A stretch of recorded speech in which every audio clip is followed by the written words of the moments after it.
கர்நாடகாவோட பாரம்பரிய அரிசி ரகம் ராஜாக்களுக்கு ரொம்பவே பிடித்தமான ஒரு அரிசி. மைசூர் உடையார் ராஜாக்கள் யாராலையாவது வரி கொடுக்க முடியலன்னா அந்த வரி பணத்துக்கு பதிலா இந்த அரிசியை வாங்கிப்பாங்களாம். அவ்வளோ இந்த அரிசி அவங்களுக்கு பிடித்தமான ஒரு அரிசி. இது என்ன அரிசின்னு இந்த வீடியோவோட கடைசியில சொல்றேன். இந்த அரிசி வெள்ளை ரகம் சிகப்பு ரகம்னு சொல்ல முடியாது, வெள்ளையும் சிகப்பும் கலந்த மாதிரி இருக்கும்.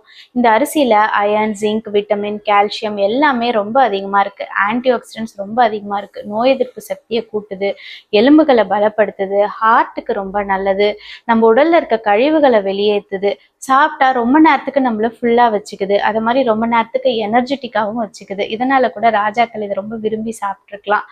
இவ்வளோ பெருமைகள் வாய்ந்த இந்த அரிசி ராஜமுடி அரிசி.